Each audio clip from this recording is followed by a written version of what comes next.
Hi, Anne Marie. Happy Wednesday. How are we? Happy Wednesday. It's like Webinar Wednesday. We just did a webinar. We did. Which we seem to be, who isn't doing webinars all the time? I don't know. I mean, and I will say I'm loving the style with which we have started tackling the webinars, where it's much more of a conversation and less of just some instruction. Are you with me on that? I'm so with you on that. Yeah. I like a little chitty chatty. I like it to be a little more didactic. People like it. People are responding to it. So one of the things we talked about actually on today's webinar was the client intake and consultation process. And this is something I feel like that comes up time and again when we're doing work, whether it's with firms or companies or one-on-one coaching. And I also think it's one of those things that tends to get overlooked, right? Like, again, whether you are a large company as part of your business development process, or whether you are a solo entrepreneur type, we don't think with any real nuance about how we can craft an elegant client intake process that integrates storytelling. So talk to me a little bit about that. What are your thoughts on all of that? You've been doing this a long time. So the business development side is really where I began. And what I find is people sort of get these leads, whether they're calls or emails, and it's more of like, well, here's what I do and how much it cost, which is a terrible way to approach it. Because really what business is about it's about accelerating the trust and creating a bond with somebody. And you're not going to do that if you're just going to rattle off your services. So I think what's really important is to, first of all, come at it from the perspective of, this is an opportunity to see if we're the right fit for one another. Okay. Holly and I are both very big into figuring out who is and who is not a client. And we're very honest with people about, we don't think we're a good fit for you. And I think that allows us to choose clients that we're more aligned with, that we can do the highest and best work for and have the longest relationship with. Yeah. There are some clients who have a style or the way or an approach or philosophy that simply isn't aligned with our value system. So the first thing is approach it from the standpoint of, I'm not desperately trying to coerce this person to choose me. Right. Well, and that actually was a question that came up recently in a webinar we were doing. Someone said, well, what if the potential client asked me, if they ask me, how are you going to be a better service provider than XYZ that I'm talking to? And that kind of question just always makes me like, ooh, I don't know that I even want to, if you're asking me that question, I'm not sure that we're aligned. And certainly I would not encourage, if you're on the other end of that, to buy into that and to respond. How do you respond to a question like that? That's such a dance monkey dance question. And I always say, when I started my business, I remember getting this call from a woman. It was not what I would call a warm or hot lead. We're at a stage in our careers where we get a call and typically somebody has context for us. Yeah. They know somebody who worked with us. They've seen something we've written, or they've heard us speak. And this was a situation where somebody said, I know this woman does this thing, which is like the lowest level of referral you can get. It's like, hey, I saw it on the side of a bus. I mean, it's not I'm sitting at a bench and it's like, there's a human, I think she does this stuff. Maybe you should call her. And so I walked in, and before my backside could hit the seat, this woman sort of crossed her arms, leaned back, and said, tell me who you are, what you do, and why I should write you a check. Ouch. Which is such a dance monkey dance. I'd be like, oh, okay. And there is a really compelling desire to start tap dancing and be like, here's why I'm great. Here's why I'm great. Choose me, big arms, bring it home. You're like, oh God, I need to know.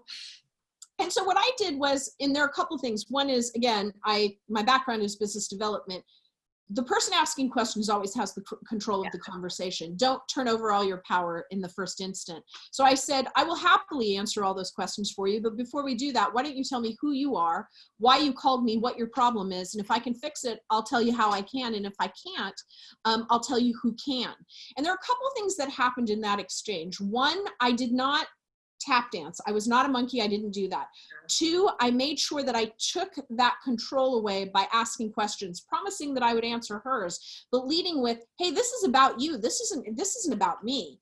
And then from there, once I was able to do that and figure out what was going on with her, I said, I've worked with companies in your very similar position. They came to me and here's what happened and here's how we navigated that. And here are the ways in which I can serve you. Here are some ways where I think somebody else might be better suited for you. And at the end, she said, do you have an agreement in that bag? And I said, I don't. And she said, if you did, I'd sign it. And what I want people to take from that is the consultation is a bonding opportunity, and you need to be acting as their advocate immediately. Yeah. If you're just in this position where I'm trying to manipulate you and convince you and brag about how shiny I am rather than serve you, you're already in the one down position, and you can forget about it. And you're going to get a client some of the time, but not consistently at all. And also, I mean, if you're doing that, if you're trying to sort of morph and align yourself to what they want you to be, that is exhausting in the long term with any, you know, regardless of whether it's a week or a year type of engagement. And, you know, those types of clients in my experience, because, you know, many years ago, I was a person that was like, I can do this and I can do that. And yes, I'm the best. Like, because you know, I'm type A and I'm high achiever. And I've always, you know, that has been infused in my identity. And after many years of like therapy and just being on this planet, I realized that that's who I am. And working with me where I'm like, no. Yeah. But it can be no. so costly, right? Like you think like, okay, this client's going to retain me for X amount of money and then it's going to be over. But oh my God, the amount of time and mental energy you end up spending with those clients that are not a good fit, that you could have blunted all of that had you done this work on the front end. That's so important. And I think the other thing that's interesting about that story and kind of illustrates, I think, the way that both you and I work is, you know, I will be the first to tell people, listen, if you should go talk to other providers who do what I do. Like I encourage people to go out and, you know, like if you're going to add an addition on your house, you're probably going to talk to 3 contractors. That's right.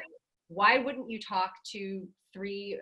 That was just always the rule of thumb my mom taught me. And I think it's true. You know, I think it's good to see what's out there. And I'll say, these are the types of questions you should ask. These are the types of things that you should be wary of. You know, if you're a solo or entrepreneur and you are wanting to hire a PR firm, for example, you know, I would be very cautious about going and hiring somebody that's going to be full service and charge you $20,000 a month for a retainer. That just doesn't make sense, you know, and despite the fact that those providers are probably excellent at what they do, they may not be a good fit for you. And what does that signal to that client, right? It signals, to your point, that I'm advocating. I'm in this with you. Even if you don't hire me, I care. And I want to make sure that you get the best possible fit. Yeah, don't tell somebody that you care deeply about your client, show them.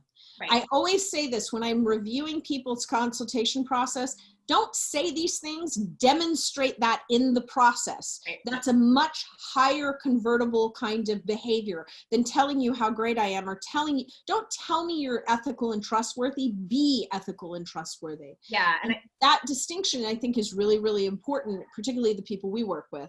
Yeah. And I think just in closing, that's a great, you know, practical application tip. I've seen you do this with clients, and I think it's really important.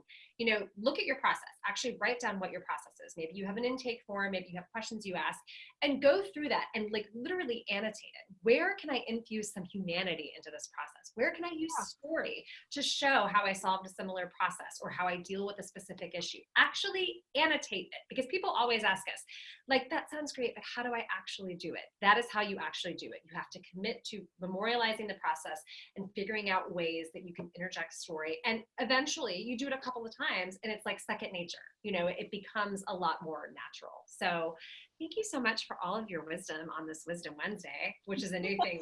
Oh, look, well, you just made that up right now. I like it. Wisdom Wednesday. It's very hard to say, though. For you to say. Easy for you to say. Wisdom Wednesday. Wisdom Wednesday. Well, I'm going to work on it, but I mean, there are no promises. Join us for more hot tips. And if you have any business development questions, be sure to drop them in the comments and we'll respond. Please do. Have a wonderful rest of your week, everyone. Take care.